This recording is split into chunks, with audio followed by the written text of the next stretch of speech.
gotta get it set up. Go ahead. Okay. So we're here to deliver DSA's open letter to Greg Harms, who's the executive director of the shelter, the Boulder Shelter for the Homeless. They provide a much needed service to the Boulder community for housing people in, well, not housing, but providing shelter for people who desperately need it.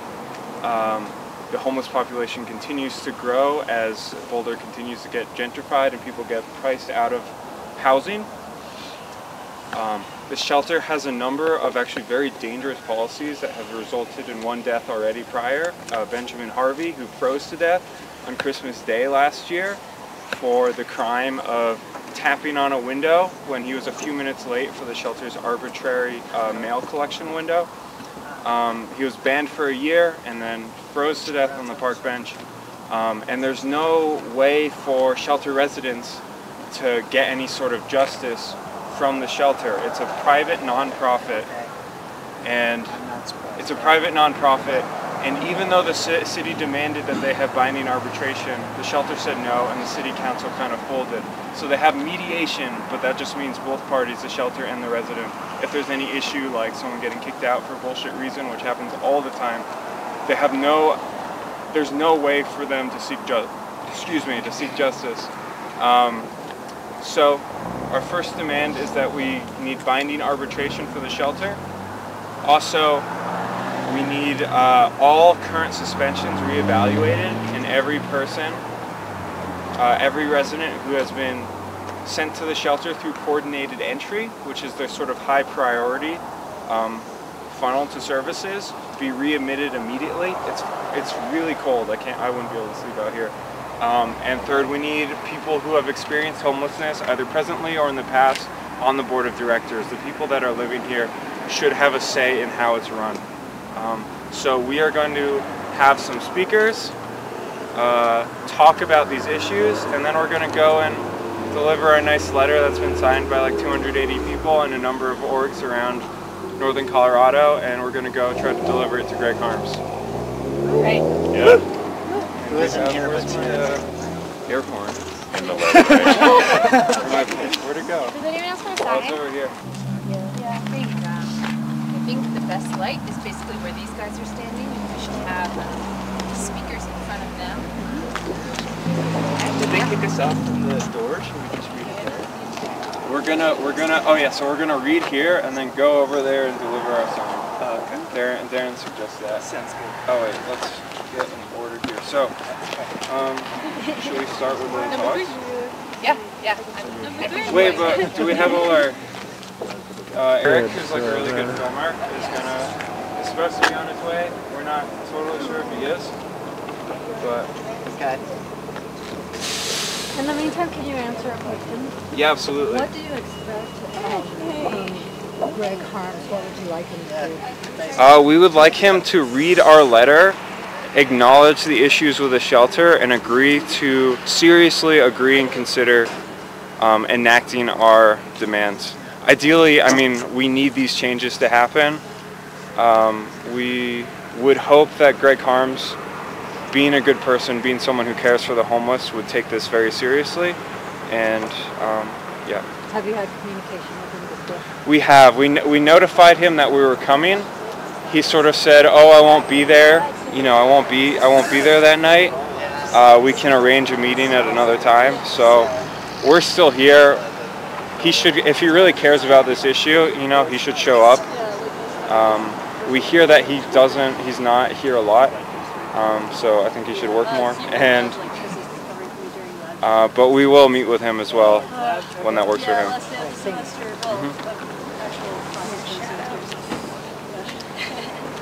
I can't read this on my phone. Can you make sure you're in the light? There Yeah. You go. Yep. Hey.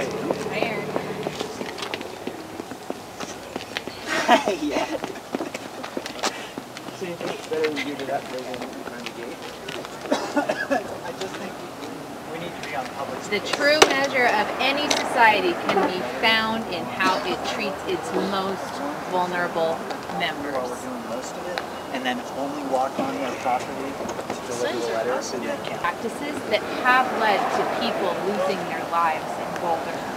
A whole year has gone by since Benjamin Harvey's totally preventable death, and in spite of many recommendations made by our city council, made by community members, the Boulder Shelter for the Homeless and Executive Director Greg Harms have done nothing. So we are here tonight to demand that these changes be made. Yeah, what do you guys think of doing it on the sidewalk? Darren says that's public property and we can do it. It actually is. And we just found out that one of the city council members basically called the cops on some people that were living behind the Walmart on a diagonal plaza, and they just started doing sweeps of that area. It's just disgusting. The impulse to punish someone, to kick them out if they're living on the streets, that's something they want to do, is disgusting. The impulse should be to help, to say, oh, we're doing something wrong, we're not providing housing, we're not providing shelter. Right. Like no one wants to live in a fucking parking lot, and nor should they. I just checked and apparently it's 31 degrees. So I guess the emergency shelter thankfully is open tonight, but if it was just 1 or 2 degrees warmer than this, which is extremely cold, there would not be an emergency severe weather shelter. So anyone who had been suspended from the shelter like Benjamin Harvey was would not be able to have a bed for the night. The decision is also made in the morning about whether or not to keep it open. So, yeah, and they don't change it if it becomes colder. Who here thinks they could tell the difference between 32 degrees and 31 degrees, 33 degrees and 32 degrees? Not me. I'd All be just feels as dead. cold. Yeah, Just as dead. yeah. I have gloves on and my hands are going numb. Yeah, if I can add on the piece about the RVs getting kicked off, they got a trespassing charge, and it's not clear at all. In fact, it appears that the only person who complained was Bob Yates, city councilman, who's trying to make the police his own private security force against our homeless community. Because for the police to actually enforce a trespassing charge, they need to get a complaint from the property owner, and it's not clear at all that that happened. And so it's very possible that these guys are getting kicked out on a false claim with no standing, such that legally they should still be there. So at 8 a.m. in the morning they're supposed to leave, and one of our city council members, Jill Adler-Grano, is going to be staying there with one of our housing advisory board members, Mason Moyer, to be there in solidarity with them. But it's quite possible that there could be legal action to defend those folks if we could get lawyers to do that. Nice.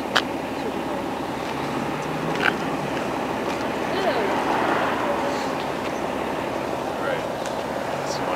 So I guess the plan is I'm going to go to the sidewalk and speakers will speak and then we'll deliver the letter, ideally to Greg Harms himself, right? Alright. I think we'll... That's what's up. Well, yeah, this dude is like looking at us. That's definitely him. It's all wave. Right. Hello, you move. Up in the top window is the offending person. At least watching us. He looked like An that. office, you can kind of see him there. An office window. Need arrest! Not to be arrested! People need arrest! Not to be arrested! People need arrest! Not to be arrested! People need arrest! Not to be arrested! People need arrest! Not to be arrested! People need arrest! Not to be arrested! People need arrest! Not to be arrested! People need arrest! Not to be arrested! People need arrest! Not to be arrested! People need arrest! Not to be arrested! People need arrest!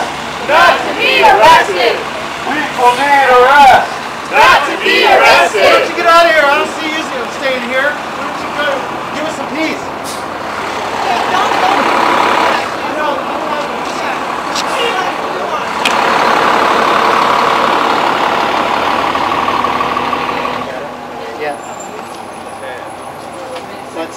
Right out here.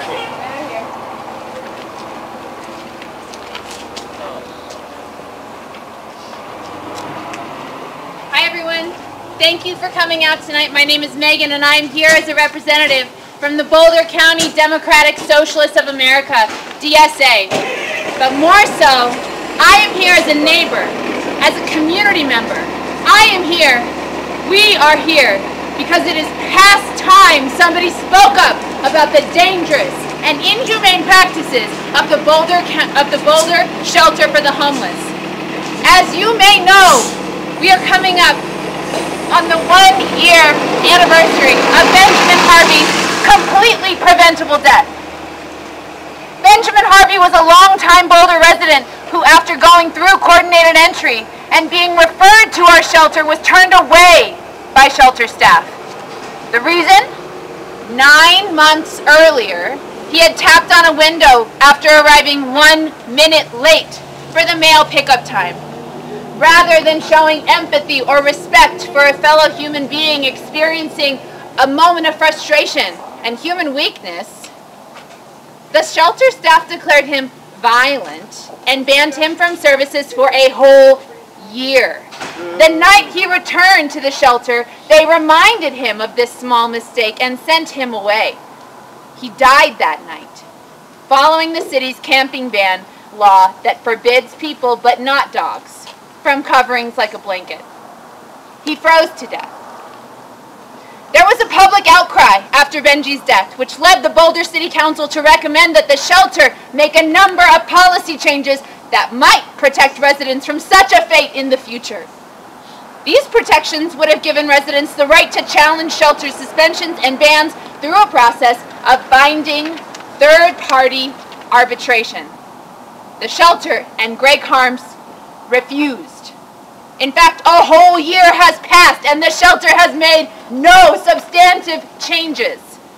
In the meantime, we, allies and advocates for the people experiencing homelessness in our community, have been asked for help. Shelter residents fear speaking up because even small infractions like a disrespectful tone can lead to severe punishment. Our neighbors experiencing homelessness have come to us with stories that people are still being subjected to arbitrary and inconsistent rules, that people are still being kicked out for minor offenses with no warning, that residents live in fear of misstepping around a cranky staff member lest they be turned out onto the cold streets. And so tonight we are back. We are back to be a voice for the voiceless. We are back with a letter of demands for Greg Harms. We are back with the strength of more than a dozen community organizations, and we are back with the pledge of support from nearly 300 community members. More every day. We are back to demand justice and to hold Greg Harms accountable. Thank you. Yeah.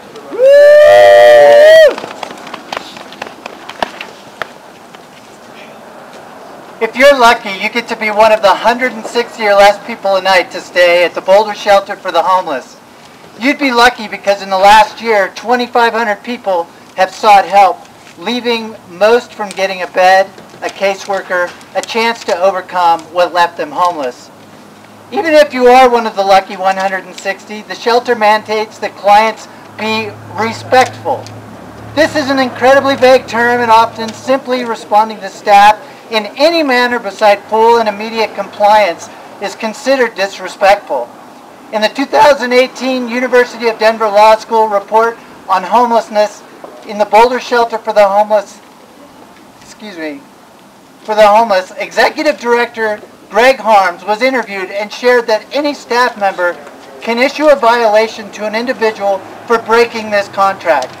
When exited, that individual is told to leave the property for a period of time and can even be permanently banned. Harms further shared that the shelter provides the staff no guidelines with regard to punishment length or type when there is a rule violation. To put this in perspective, for failing a vague demand from shelter staff to respect my authority, the same staff, given no guidelines on punishment, can kick you out for a day, a week, a year. Should you find either the alleged infraction or the punishment unwarranted, tough luck. you can file a grievance. But guess who reviews such complaints? Shelter management. I've helped someone try this process, and I can tell you it's a sham. Just like the police policing the police, shelter management has always stood up for the shelter staff from the numerous stories people have shared with me. Yep. This was enough for the Boulder City Council to request the shelter submit to an independent review when people are kicked out that wish for such a process. If this were a government service, it would be required by due process. But Greg Harms has refused. Instead, another sham process was put in place. People kicked out can request, if they know about it, a problem unto itself, they can request mediation. But the manager of the mediation service told the Boulder Human Relations Commission that since Benjamin Harvey's death nearly a year ago, they have only spoken with 4 people who had received suspensions. Guess how many times anyone from the Boulder Shelter for the Homeless has shown up to any of these discussions with a mediator? That would be 0, nada, nilch. The sham process of even non-binding mediation doesn't exist. Another thing the Boulder City Council asked for was that anyone kicked out receive an offer of transportation so they can be safe for the night. This too was a bridge too far for Greg Harms and company at the shelter. One person I know showed up at the shelter in the evening only to be told they were kicked out for receiving too many warnings. No ride was offered.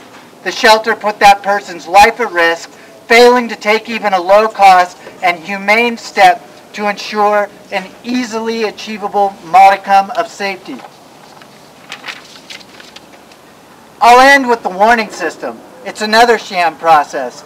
People staying at the shelter often have no idea they have reached the 3 or 4 warning count that gets them kicked out. Shelter staff doesn't tell people when they receive a warning, and at least in some, but maybe all cases, they wait until the person comes from across town to get their bed to tell them they can't stay because too many warnings have been issued. Issued, but no notice given. So people staying here have no idea what they did wrong. They just know they have to leave the property, and no transportation is offered. Did you walk 5 miles to get here? Too bad. Could we have told you in the morning when you left not to bother coming back? Yes, but we don't. Could we buy you a bus ticket to help you seek safety? We could, but we don't. Could we let an independent reviewer decide whether the warnings were legitimate rather than arbitrary and capricious? We could, but we don't. The shelter is here to help people at the end of their rope, not teach them a lesson. It's time the Boulder Shelter learned that lesson. Yeah. Greg Harms, step up, do the right thing, and implement our demands. Yeah.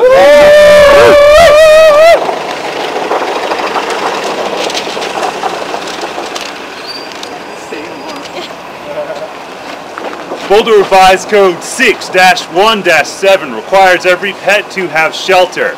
But under Boulder Revised Code 5-6-10, the camping ban, humans are restricted from shelter of any sort down to a blanket.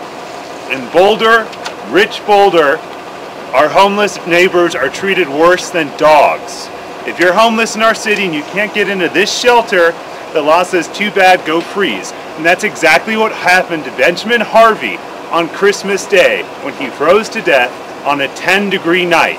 That was a direct consequence of Boulder City law. It was a legal death by exposure in our city. Last September, in Martin versus the City of Boise, Idaho, the 9th Circuit Court of Appeals ruled that if shelter is not accessible or adequate, it is cruel and unusual punishment under the 8th Amendment to penalize people for seeking said shelter themselves. And that is exactly what the City of Boulder does by ticketing folks and jailing folks for the crime of using a blanket under its camping ban, even when they can't access the shelter. The exact pair of circumstances the court ruled was unconstitutional. The University of Denver Stroom College of Law reported that in Boulder, camping ordinance citations are given to people experiencing homelessness at a rate 500 times higher than housed individuals. You want more? Homeless members of our community face excessive scrutiny from laws like smoking tickets, which they receive at a ratio of 300 to 1 compared to housed persons. There's a pattern. The City of Boulder policy is clear. No more homeless people. Lock them up, bust them out, let them freeze, as long as they disappear. City policy will only change when us residents say no more, when we force them. No more deaths in our streets. Yeah.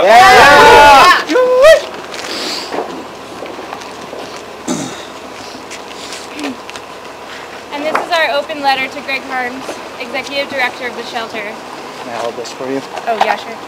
I can hold that. All right. Maybe. Mr. Harms, last Christmas in the early hours of the morning, a man named Benjamin Harvey was found dead in Boulder near the University of Colorado. Facing a year-long ban from the homeless shelter, Harvey froze outside in 10-degree weather without a blanket or a sleeping bag due to the city's inhumane ban on urban camping. Despite the fact that Boulder Shelter for the Homeless employees referred Harvey to your shelter through the Coordinated Entry Program, his one-year suspension from the facility still prevented him from accessing a bed for the night. An infraction of shelter rules should never be a death sentence. Yeah. Under your leadership, people experiencing homelessness are subject to the arbitrary and capricious enforcement of shelter rules, often resulting in expulsion from the shelter on unreasonably short notice, with insufficient warnings and no offer of transportation, even though City Council created a requirement for transport to other services in the event of a suspension. With winter approaching, we fear that these policies will lead to even more deaths. Resident efforts to draw attention to the inconsistency, favoritism, and disturbing lack of transparency in staff decision-making are met with further punishment. So they are faced with two choices: obey shelter authorities unconditionally or risk being sent out into the streets. Not only that, but your facility is run without public oversight, despite receiving 1/3 of its funding from public sources.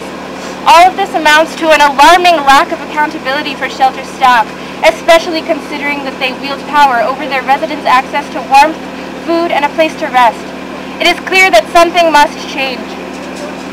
In order to prevent future tragedies and injustices in our community, we demand binding third-party arbitration for resident grievances. Yeah. Since Benjamin Harvey's death, the shelter has utilized the city's community mediation services to handle disputes, but only in a non-binding capacity.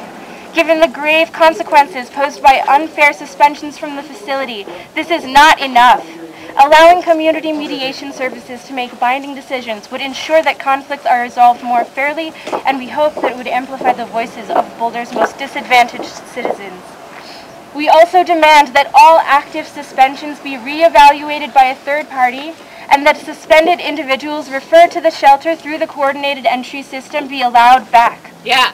Yeah. Only those with the highest need are referred to the Boulder Homeless Shelter, but those facing prior bans are blocked from receiving the care they need. Those who are banned must sleep on the streets, sometimes in dangerously low temperatures. The severe weather shelter opens its doors in freezing temperatures or snow, but many still face obstacles such as transportation. The risk of unfair suspensions is just too great, and those decisions should be reassessed. So who has the current temperature? 31 degrees.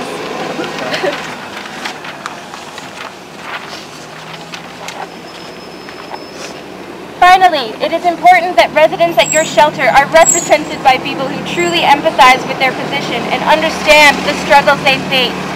Therefore, we demand that individuals who are currently or formerly homeless be given a place on the shelter's board of directors. No one better understands the needs of people experiencing poverty and homelessness than those who have dealt with it firsthand. It is necessary that those individuals are given a say in how the shelter is run. The people of Boulder refuse to stand by while the city's most vulnerable are denied their basic right to shelter, putting their health, safety, and lives at risk. We refuse to believe that people experiencing homelessness forfeit this human right by failing to act with perfect compliance and obedience towards authority. In a society that punishes poverty and criminalizes homelessness, the very least we can do is ensure that disadvantaged people are treated with fairness and dignity within the very structures designed to help them. Yeah. Yeah. And I actually have a list of all the organizations who signed on my phone. Sorry, I got it. But I just realized that would be hard to read.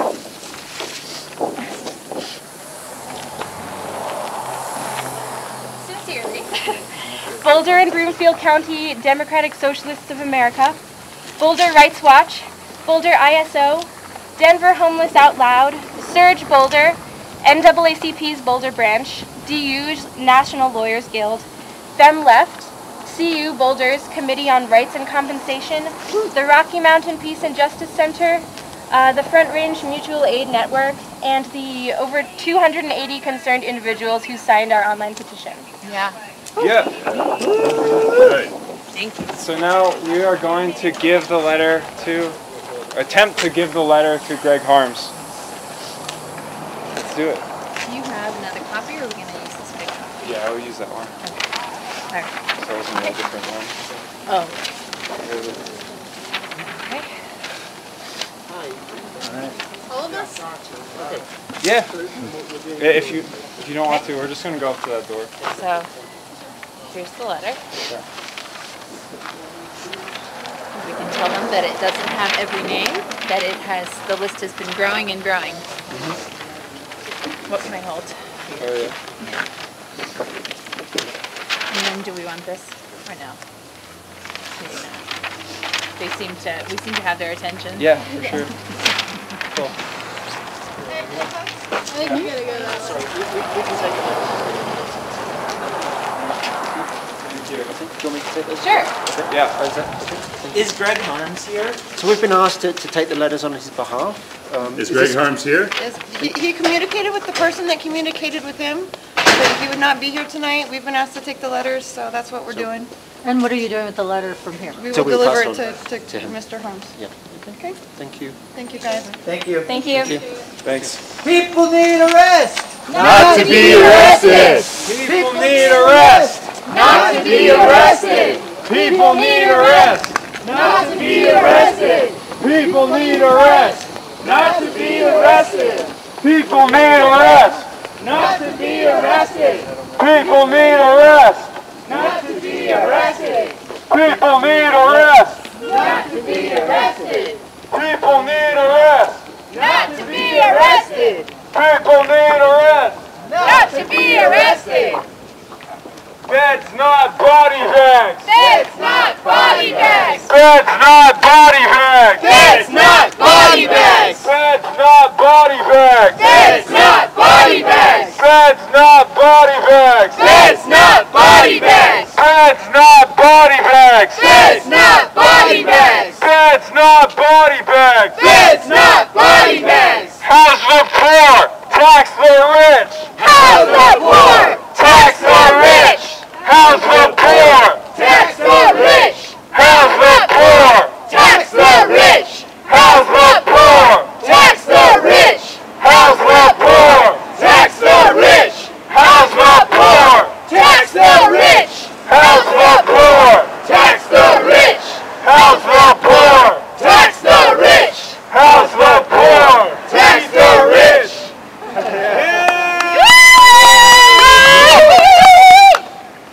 Okay. Success. Good Yeah. work. Thank you all for coming out. This is awesome. This is a great showing. We definitely got the message across. I would say yeah. So from here we keep pushing. We're gonna meet with Greg Harms. We're gonna let him know he has till January to commit to enacting these changes. And if he doesn't, he'll regret that. It's not a threat. It's just it's a non-violent promise. Well,